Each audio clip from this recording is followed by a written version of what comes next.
Viaje al Oeste es una producción de Radio Internacional de China, original de Wu Chang-un, versión para la radio de Abel Rosales. El monje Tang ha sido capturado por el monstruo del río que llega hasta el cielo. El rey mono, el cerdo y el monje Sha se han lanzado a las aguas en busca de su maestro. Luego de navegar unos 200 kilómetros, se toparon con un edificio muy alto en el que podía leerse escrito en enormes caracteres: Mansión de la Tortuga Marina.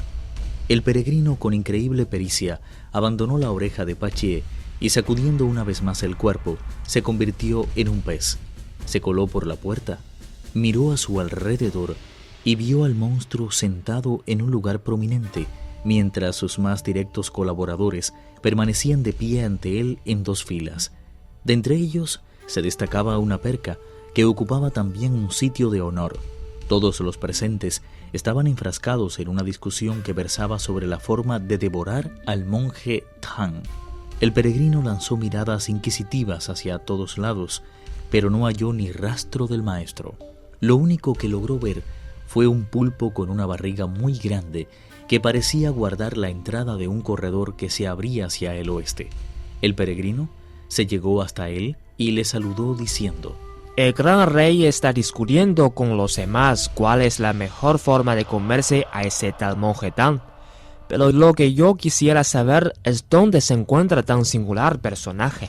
El gran rey en persona lo capturó ayer, tras producir una fenomenal nevada y hacer que todo se cubriera de hielo.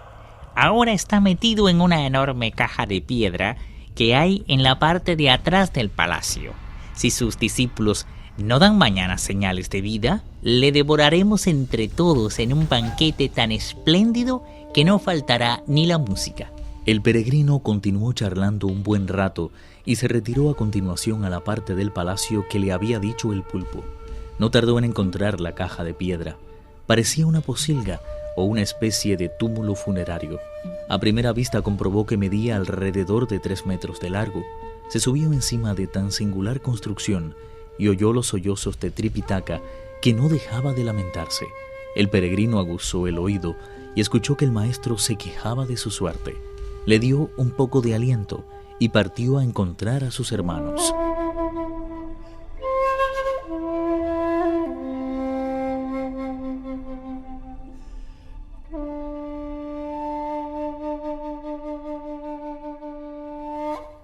Fue el monstruo ese el que atrapó al maestro. Todavía no ha sufrido daño alguno, pero se encuentra metido en una caja de piedra. Opino que deberían de retarle, mientras yo me llego a la superficie.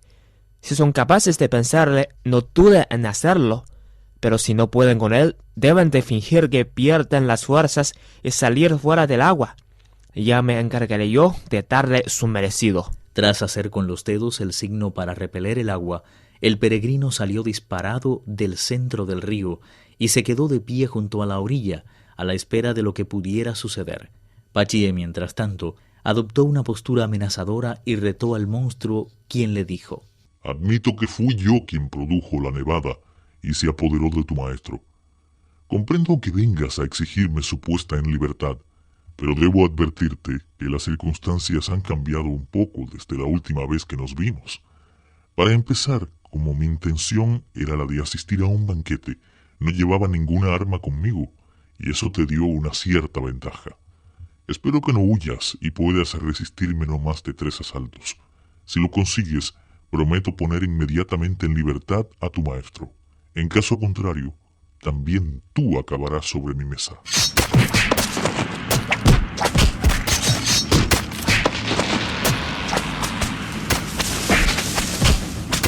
La batalla, que se desarrolló en el fondo mismo del río, fue de las más fieras que jamás se hayan contemplado. El tridente, el mazo de bronce y el báculo no dejaban de repetir golpes a derecha e izquierda. Hunan y Uchin lanzaron contra el monstruo un ataque combinado que terminó sacándole de quicio. El monstruo, sin embargo, les hizo frente con inimitable destreza y valor, pero debido a su propio origen, el mazo de bronce, el báculo y el tridente eran incapaces de sacar ventaja de su supuesta superioridad haciendo que los golpes se multiplicaran hasta el infinito. Más de 2 horas estuvieron guerreando bajo las aguas sin que se destacara un claro vencedor. Comprendiendo que todos sus esfuerzos eran inútiles, Pachie hizo un gesto al bonzo Sha y los dos fingieron estar al límite de sus fuerzas. Sin ninguna vergüenza se dieron la vuelta y huyeron arrastrando sus armas. El monstruo ordenó a sus soldados: Quédense aquí, mientras trato de darles alcance. Ellos serán servidos como plato principal. Como un viento huracanado que arranca las hojas muertas y termina de secar las flores ya marchitas, el monstruo se lanzó tras ellos camino de la superficie. Apostado en la orilla oriental, el gran sabio miraba fijamente las aguas, sin pestañear una sola vez. De pronto se agitaron las aguas y se oyeron bramidos y gritos. Pachie apareció primero. El bonzo Sha le seguía muy de cerca, pero cuando hubo salido del agua, el monstruo se topó con el peregrino y se hizo a un lado con inesperada agilidad, parando diestramente el golpe con ayuda de su mazo. La lucha no podía ser más desigual. Mientras uno levantaba montañas de olas, el otro daba muestras de su inigualable técnica guerrera desde la orilla. Al cabo de 3 asaltos, comenzaron a flaquearle las fuerzas al monstruo y se lanzó de nuevo a las aguas, perdiéndose entre una maraña de remolinos y olas. El peregrino se volvió entonces a sus hermanos y les dijo: Debo felicitarlos por haberse partido tan bien con esa bestia. El bonzo Sha le confirmó: En tierra ese monstruo es un guerrero formidable, pero en el agua no hay quien pueda derrotarle. Pachie y yo le hemos hostigado por todos los lados y lo único que hemos conseguido ha sido mantenerle a raya. ¿Qué podemos hacer para liberar al maestro? Decidido, el cerdo dijo: Ahora mismo voy a tratar de hacerle salir otra vez. Tú colócate a media altura y cuando le veas asomar la cabeza, propínale uno de esos golpes que tú sabes dar. Si no le matas, por lo menos conseguirás hacerle perder el sentido. Yo me encargaré de rematarle con el tridente. Excelente idea. Es lo que yo llamo una perfecta colaboración. Si no conseguimos nada de esa forma, no lo lograremos de ninguna. Mientras tanto, ya el monstruo se encontraba en su morada y la perca le había explicado los orígenes del rey de los monos. El monstruo decidió cerrar todas las puertas del palacio, que era impenetrable, con la esperanza de que los monjes se olvidaran de su maestro. Con su natural inteligencia, el rey de los monos dijo: Creo que ha llegado el momento de hacer un pequeño viaje a la montaña Potalaca, a pedir la colaboración de la Bodhisattva. Es preciso que averigüe algo más sobre este monstruo, su nombre, de dónde procede, cuál es su lugar de origen. Podré así apoderarme de todos sus parientes y regresar tranquilamente a liberar al maestro.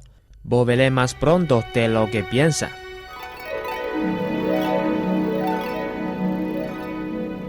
No había acabado de decirlo cuando montó en una nube y, abandonando la orilla del río, se dirigió directamente hacia los mares del sur. No había transcurrido media hora cuando avistó la montaña Potalaca y voló en línea recta hacia su cumbre. Los 24 devas, el gran guardián de la montaña, el príncipe Moxa, Sudana el niño y la doncella Dragón que transporta la perla, acudieron a toda prisa a darle la bienvenida.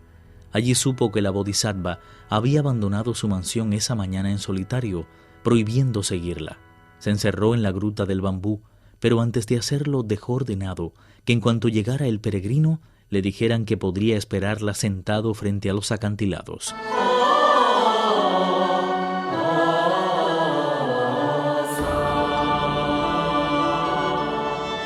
El peregrino poseía un natural impulsivo y, sin poderlo aguantar más, se lanzó al interior de la gruta del bambú. Viaje al oeste, uno de los 4 grandes clásicos de la literatura china. Versión para la radio, Abel Rosales. Actuaron en este capítulo Pedro Wang, Víctor Yu y Guillermo Li. Esta es una realización de Abel Rosales, quien les habla, para Radio Internacional de China.